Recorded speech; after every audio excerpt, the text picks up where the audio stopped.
Diwali collections from Anandam Silks. அண்மைச் செய்தியை பார்க்கிறோம். மெரினாவில் சாகச நிகழ்ச்சி நிறைவடைந்த நிலையில் போக்குவரத்து நெரிசல் காரணமாக மக்கள் மற்றும் வாகன ஓட்டிகள் தவிக்கிறார்கள். அந்த அண்மைச் செய்திகளை பார்த்து வருகிறோம். உழைப்பாளர் சிலை பகுதியிலிருந்து சேப்பாக்கம் மைதானம் செல்வதற்கே 1 மணி நேரம் 20 நிமிடங்கள் ஆவதாக தகவல் வெளியாகியிருக்கிறது. காமராஜர் சாலையிலிருந்து பொதுமக்கள் இன்னும் வெளியேற முடியாத சூழல்தான் அங்கு இருக்கிறது. வெயிலும் வாட்டி வதைத்து வரக்கூடிய நிலையில் மக்கள் குடிநீரின்றி தவிக்கிறார்கள். செய்திகளை பார்த்து வருகிறோம். சற்று நேரத்திற்கு முன்னதாக விமானப்படை சாகசங்களை பார்த்து மக்கள் மகிழ்வுடன் தெரிவித்த கருத்துக்களை எல்லாம் பார்த்தோம். தற்பொழுது இந்த சாகசம் நிறைவு பெற்ற பின்னர் அவர்கள் தங்கள் வீடுகளுக்கு செல்வதற்கு மிகுந்த சிரமங்களை சந்தித்து வருகிறார்கள். அந்த காட்சிகளை நம்மால் பார்க்க முடிகிறது. போக்குவரத்து நெரிசல் காரணமாக வாகன ஓட்டிகள் அவதியடைந்து வருகிறார்கள். விவரங்களோடு இணைந்திருக்கிறார் செய்தியாளர் சந்தானம். தற்பொழுது நீங்க எந்த பகுதியில இருக்கிறீங்க? அங்க இருக்கக்கூடிய மக்கள் இன்னும் வெளியேற முடியாத சூழல் இருக்கு அப்படின்னு சொல்றாங்க. இன்னும் எத்தனை மக்கள் அங்க இருக்கிறாங்கன்னு தோராயமா சொல்ல முடியுமா? எவ்வளவு கார்கள் இருக்கிறது, எவ்வளவு பைக் இருக்கு, அவங்க எல்லாம் வெளியேறுவதற்கு என்ன மாதிரியான ஏற்பாடுகளை செஞ்சிருக்கிறாங்க? கார்த்திகா, இந்த விமானப்படையினுடைய சாகச நிகழ்ச்சி முடிவடைந்து 2 மணி நேரம் ஆகியிருந்தாலும் கூட தற்போது வரை இந்த பகுதி விட்டு காமராஜர் சாலை, அதே போன்று அதனை சுற்றி இருக்கக்கூடிய மந்தவெளி, திருவல்லிக்கேணி இந்த பகுதிகளை விட்டு பொதுமக்கள் வெளியேற முடியாத ஒரு சூழல் என்பது இருக்கிறது. இந்த விமானப்படை சார்பாக கொடுத்திருக்கக்கூடிய அறிக்கையில கிட்டத்தட்ட 15,000 லட்சத்திற்கும் மேற்பட்ட மக்கள் இந்த நிகழ்ச்சியில பங்கேற்றதாக தெரிவிச்சிருந்தாங்க. ஏற்கனவே நம்ம இந்த நிகழ்ச்சி தொடங்குவதற்கு முன்பே பார்த்தோம், ரயில்வே துறையை பொறுத்த வரைக்கும் ஏற்கனவே ரயில்கள் இயக்கக்கூடிய ஞாயிற்றுக்கிழமை அட்டவணைப்படி 30 நிமிடங்களுக்கு மேலாக மட்டுமே ஒரு ரயில்வே இயக்குவதனால பொதுமக்கள் வருவதற்கே பெரிய சிரமத்திற்குள்ளாயினாங்க. காலை பார்த்தீங்கன்னா இந்த 11 மணிக்கு நடைபெறக்கூடிய நிகழ்ச்சிக்கு 7 மணிலிருந்தே பொதுமக்கள் வந்ததுனால பெரிய அளவுல போக்குவரத்து நெரிசல் ஏற்படாமல் இருந்தாலும் கூட தற்போது ஒட்டுமொத்த மக்களும் 1 மணிக்கு நிகழ்ச்சி முடிவடைவதற்கு 12:30 மணிலிருந்து வெளியேற தொடங்கியிருந்தாங்க. தற்போது 2 மணி நேரத்துக்கு மேலாகியும் தற்போது வரை இந்த காமராஜர் சாலை, அதனை சுற்றி இருக்கக்கூடிய மந்தவெளி, திருவல்லிக்கேணி, அதே போன்று பட்டினப்பாக்கம் உள்ளிட்ட பகுதிகளிலேயே மக்கள் கடக்க முடியாம பெரிய சிரமத்திற்கு உள்ளாகி இருக்கிறாங்க. மெரினா கடற்கரையிலிருந்து அவங்க வாகனங்களை நிறுத்தியிருக்கக்கூடிய பார்க்கிங் வரை நடந்து செல்வதற்கே கிட்டத்தட்ட 1.5 மணி நேரமாக ஆகியிருக்கிறது. வாகன ஓட்டிகள் அவர்கள் வாகனத்தை எடுத்துக்கொண்டு எந்த வழியாக செல்வது என்று தெரியாத ஒரு நிலை இங்க நீடிக்கிறது. காவல்துறையை பொறுத்த வரைக்கும் அனைத்து சாலைகளையுமே மூடி வைத்திருக்கிறார்கள். இந்த சாலை சென்றால் வேறொரு சாலையில் செல்ல வேண்டும் என்று திருப்பி விடுகிறார்கள். எனவே பொதுமக்கள் இந்த மெரினா கடற்கரை சுற்றி இருக்கக்கூடிய 4 கிலோமீட்டரையே தற்போது வரை கடக்க முடியாத ஒரு சூழல் என்பது இருக்கிறது. இதன் காரணமாக கிட்டத்தட்ட 2 மணி நேரத்திற்கு மேலாக இங்க இருக்கக்கூடிய பொதுமக்கள் பெரும் சிரமத்திற்கு உள்ளாகி இருக்கிறாங்க.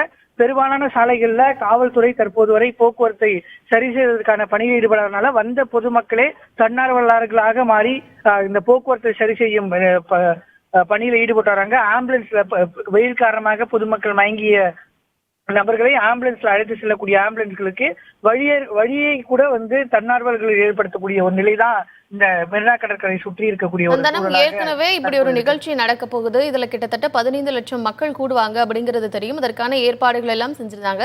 தற்பொழுது ஒரே இடத்திலிருந்து அத்தனை மக்கள் வெளியேறுவதற்கான வழிகளை செஞ்சு கொடுக்க வேண்டிய பொறுப்பு இருக்கிறது. அது ஏன் அங்க நடக்கல? நீங்கள் செய்தி குழுவினரை இன்னும் அங்க வெளியேற முடியாத சூழல் தான் அங்க இருக்கு அப்படிங்கறத நம்மளால பார்க்க முடிகிறது. இதுக்கெல்லாம் யார் பொறுப்பு? இதுக்கு என்ன நடவடிக்கை எடுக்கிறதுக்கு இருக்கிறாங்க? நிச்சயமா இது தொடர்பாக பார்த்தீங்கன்னா தமிழக அரசு இது தொடர்பாக ராணுவ அதிகாரிகளுடன் ஒரு விரிவான ஆலோசனை கூட்டம் கூட நடத்தியிருந்தாங்க. அப்படி இருந்தும் கூட ஒரு தமிழக அரசு சார்பிலும் சரி, ராணுவ படை சார்பிலும் சரி, இந்த கண்காட்சிக்கு, அந்த விமானப்படையினுடைய கண்காட்சிக்கு வரக்கூடிய பொதுமக்கள் பொது போக்குவரத்தை பயன்படுத்தணும் அப்படின்னு தெரிவிச்சிருந்தாங்க. ஆனா இன்று தற்போது வரை பார்த்தீங்கன்னா ரயில்வே துறை சார்பில் ஞாயிற்றுக்கிழமை அட்டவணைப்படி 30 நிமிடங்களுக்கு மேலாக தான் ஒரு ரயில் இயக்கப்படுது. மெட்ரோவை பொறுத்த வரைக்கும் பார்த்தீங்கன்னா காலையிலிருந்து வழக்கமாக இயக்கப்படக்கூடிய 9 நிமிடங்களுக்கு ஒரு முறை தான் மெட்ரோ இயக்கப்பட்டிருக்கிறது.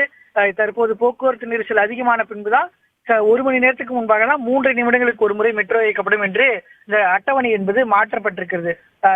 வழக்கமாக நடைபெறக்கூடிய ஒரு IPL போட்டிக்கு கூட 3 நிமிடங்களுக்கு ஒரு முறை மெட்ரோ, அதே போன்று ரயில்கள் நள்ளிரவு 1:30 மணிக்கு என மாற்றம் செய்யப்பட்டு வந்த ஒரு சூழல்ல இப்படி ஒரு மிகப்பெரிய மக்களை கூட்டுவதற்கான 15 லட்சம் மக்களை கூட்டப் போகிறோம், மிகப்பெரிய கண்காட்சி நடத்த போகிறோம் அப்படின்னு கடந்த 2 வாரங்களுக்கு மேலாக இதற்கான பணிகளை மேற்கொண்டதால் கூட தற்போது வரை அதற்கான ஒரு திட்டமிடல் இல்லை அப்படின்றதுதான் தற்போது மிக தெளிவாக தெரிய வந்திருக்கிறது. தொடர்பாக தற்போது வரை அதிகாரப்பூர்வமாக எந்த தரப்பிலும் பதில் அளிக்கல.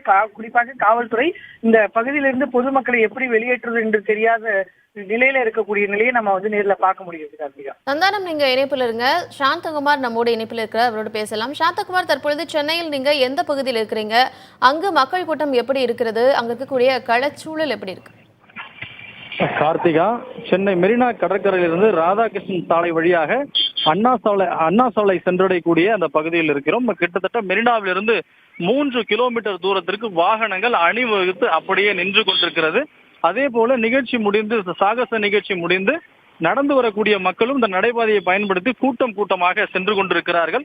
கடுமையான போக்குவரத்து நெரிசல் ஏற்பட்டிருக்கிறது. போக்குவரத்து போலீசார் நெரிசலை சரி செய்வதற்காக பல்வேறு முயற்சிகளை எடுத்து வருகின்றனர். இருப்பினும் வாகனங்கள் சற்று முன்னேற முடியாத சூழல் தான் இருக்கிறது. காரணம், வாகனங்கள் அணிவகுத்து சாலை ஆக்கிரமித்து முழுவதுமாக நின்று கொண்டிருக்கிறது. மக்கள் கூட்டம் ஒருபுறம், வாகனங்களின் எண்ணிக்கை ஒருபுறம், அதே போல பொது போக்குவரத்தான அந்த பேருந்துகளிலும் அதிக கூட்ட நெரிசல் இருக்கிறது.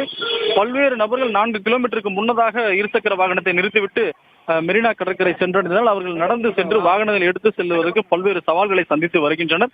இதனால் கடுமையான நெரிசல் ஏற்பட்டிருக்கிறது. போலீசாரும் சரி செய்வதற்கான நடவடிக்கையில் ஈடுபட்டு வருகின்றனர். கார்த்திகா, சாந்தகுமார், ஏற்கனவே நிகழ்ச்சி முடிந்தே 2 மணி நேரம் ஆகிவிட்டது. இன்னும் அங்கு போக்குவரத்து நெரிசல் சரி செய்யப்படல. இன்னும் தோராயமாக எவ்வளவு நேரம் ஆகுன்னு அங்க இருக்கக்கூடிய அதிகாரிகள் சொல்றாங்க? கார்த்திகா, ஏராளமான வாகனங்கள், அதாவது ஆயிரக்கணக்கான வாகனங்கள் நிறுத்திவிட்டு நிகழ்ச்சியை காண மக்கள் சென்றார்கள். நிகழ்ச்சி சரியாக 1 மணி அளவில் நிறைவு பெற்று மக்கள் தொடர்ச்சியாக சில மணி நேரங்களாக கடந்து வந்து கொண்டிருக்கின்றனர்.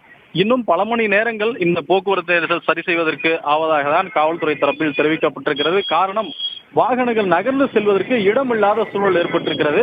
அதனால் ஒவ்வொரு வாகனங்களாக காவல்துறையினர் அப்புறப்படுத்தக்கூடிய பணியில் ஈடுபட்டு வருகின்றனர்.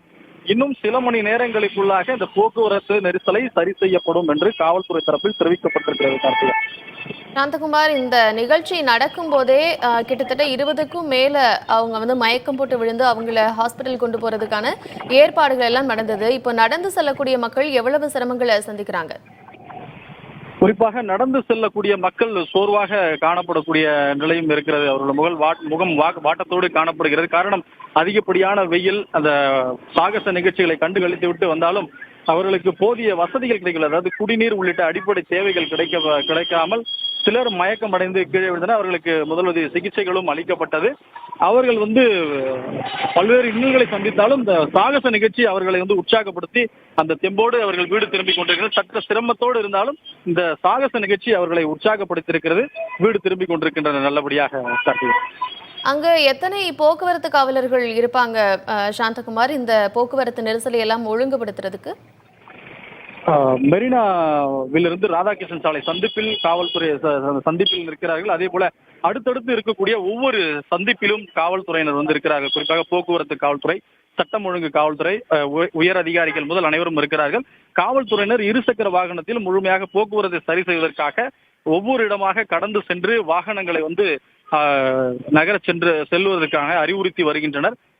இன்னும் சில மணி நேரத்திற்குள்ளாக இந்த நெரிசலை கட்டுப்படுத்தி விடுவதற்கான அனைத்து முயற்சிகளையும் காவல்துறையினர் மேற்கொண்டு வருகின்றனர். கார்த்திகா, 2 மணி நேரம் ஆகியும் இன்னும் அங்கு போக்குவரத்து நெரிசல் குறையாத சூழல் காணப்படுகிறது.